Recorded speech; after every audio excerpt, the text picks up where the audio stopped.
azo atao tsara ny manangana zavatra tsara sy manara-penitra anatin'ny fotoana fohy na dia miainga amin'ny tsy misy azy.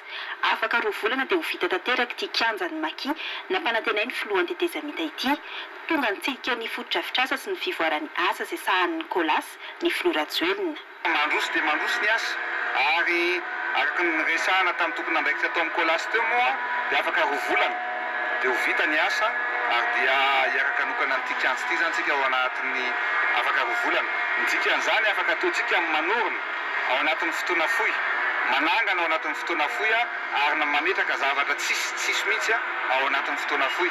Hotratratsika amin'ny fanamby tsy maintsy mahazo ny kianja sahaza azy zany ny mpanao baolina lavalava eto Madagasikara. Miasa andro aman'alina mipiasa eto mba hatrarana ny fehim-potoanan'ny fanomezana, tsy misy lohatreto ny olana. Donc aujourd'hui, on est à la moitié des délais d'exécution. Nous pensons rentrer dans les délais qu'on nous a imposés. Nous travaillons dur pour y rester. Pour l'instant, nous maintenons la date de livraison que nous avons prévue. Amin'ny velaratan mirefy mahery ny 9 alina metatra tora-droa ity kianja manara-penitra ity. Ankoatra ny kianja filalaovana dia isy efitra fitezam-batana sy toerana fisoloana akanjo ary toeram-piatsonan'ny fiara. Azaka mpijery 509 ny gradin, ny tribune kosa ahitana seza miisa 703. Tamin'ny volana Aogositra teo raha tsy haivina no lanonana nanomboana ity asa ity.